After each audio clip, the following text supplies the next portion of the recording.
Hello viewers, আসসালামু আলাইকুম। Special cooking variety চ্যানেলের পক্ষ থেকে নতুন একটি রেসিপি দেখার জন্য আপনাদেরকে স্বাগতম জানাচ্ছি। আশা করছি সকলে অনেক অনেক ভালো আছেন আর সুস্থ আছেন। আজ আমি আপনাদের সাথে শেয়ার করছি তালের রসের মজাদার তালের পায়েস রেসিপি।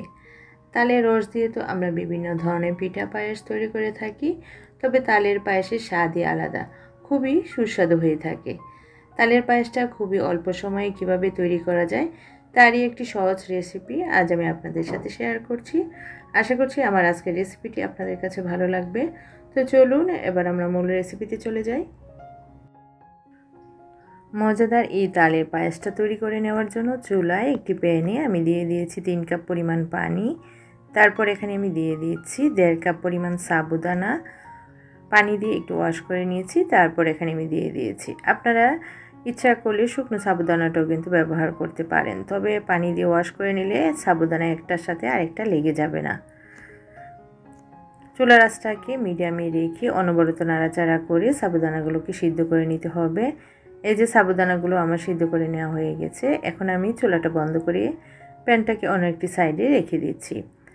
তারপর চুলায় আরেকটি প্যানে আমি দিয়ে দিয়েছি 1.5 লিটার পরিমাণে গরুর দুধ। 2 লিটার গরুর দুধকে আমি জাল করে নিয়ে 1.5 লিটার করে নিয়ে নিয়েছি। তারপর এখানে আমি দিয়ে দিয়েছি 4 চা চামচ পরিমাণ পাউডার দুধ, প্রায় হাফ কাপের মতো এখানে আছে। দুধটা যত ঘন হবে তালের পায়েসটা খেতে কিন্তু ততটাই ভালো লাগবে।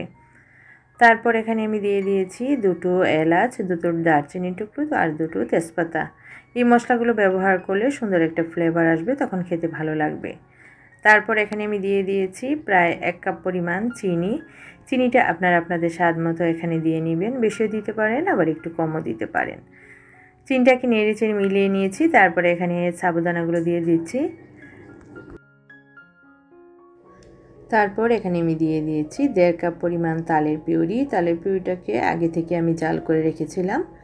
এখানে কিন্তু কাঁচা পিউরিটা দেওয়া যাবে না, তালের পিউরিটাকে একটু জাল করে নিয়ে তারপরে দিতে হবে, তাহলে আর দুধটা কেটে যাবে না। তালের পিউরিটাকে দিয়ে নেড়ে চেড়ে ভালোভাবে মিলিয়ে নিচ্ছি।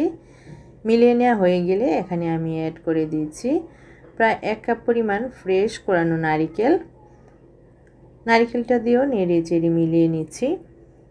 মিলিয়ে নেওয়া হয়ে গেলে এখানে আমি অ্যাড করে দিচ্ছি প্রায় 14-15টার মতো কাঠবাদাম। বাদামগুলোকে একটু কুচি কুচি করে কেটে তারপরে দিয়ে দিয়েছি।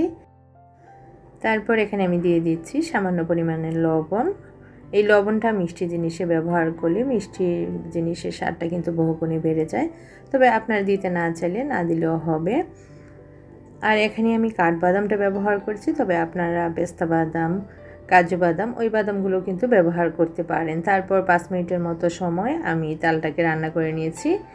তালটা যখন প্রায় হয়ে আসবে তখন আমি এখানে কিছু কিশমিশ অ্যাড করে নিচ্ছি। কিশমিশটা দিয়ে আর 2 থেকে 3 মিনিটের মতো সময় আমি তালগুলোকে রান্না করে নিচ্ছি। তালের পায়েসটা আমার প্রায় রান্না করে নেওয়া হয়ে গেছে। এখন আমি চুলাটা বন্ধ করে দিচ্ছি। তারপর গরম গরম একটি সার্ভিং ডিশে তালের পায়েসটাকে আমি সার্ভ করে নিচ্ছি। তালের পায়েসটা সার্ভ করে নিয়ে উপর দিয়ে কিছু নারিকেল, বাদাম আর কিশমিশ দিয়ে সাজিয়ে নিয়েছি। আশা করছি আমার আজকের রেসিপিটি আপনাদের কাছে ভালো লেগেছে, আর ভালো লেগে থাকলে প্লিজ আমার ভিডিওটিতে একটি লাইক দিয়ে দিবেন, আপনার ফ্রেন্ডস এবং ফ্যামিলির সাথে শেয়ার করবেন। আর যারা নাকি আমার চ্যানেলে নতুন বন্ধু নতুন জয়েন করেছেন, এখন আমার চ্যানেলটি সাবস্ক্রাইব করেননি, তারা প্লিজ আমার চ্যানেলটি সাবস্ক্রাইব করে সবসময় আমার চ্যানেলের পাশে থেকে আমাকে সামনে এগিয়ে যেতে উৎসাহ দিবেন। আর যে সকল বন্ধু ইতিমধ্যে আমার চ্যানেলটি সাবস্ক্রাইব করে দিয়েছেন সেই সকল বন্ধুকে জানাই অসংখ্য অসংখ্য ধন্যবাদ। এই যে মজাদার পায়েসটা আমার তৈরি করে নেওয়া হয়ে গেছে। এখন গরম গরম আপনারা সার্ভ করতে পারেন, অথবা ফ্রিজে রেখে একদম ঠান্ডা করে নিয়ে ঠান্ডা ঠান্ডা পরিবেশন করতে পারেন। তবে তালের পায়েসটা একটু ঠান্ডা ঠান্ডা খেতেই কিন্তু ভালো লাগে। একটু ঠান্ডা হওয়ার পর আমি আপনাদেরকে দেখিয়ে দিচ্ছি কতটা ঘন হয়েছে পায়েসটা। আর ফ্রিজে রেখে, নর্মাল ফ্রিজে রেখে যদি ঠান্ডা করে খান তাহলে তো আরও বেশি মজা লাগবে। আজ তাহলে এখানে বিদায় নিচ্ছি। সবাই অনেক বেশি ভালো থাকেন আর সুস্থ থাকেন। আল্লাহ হাফেজ।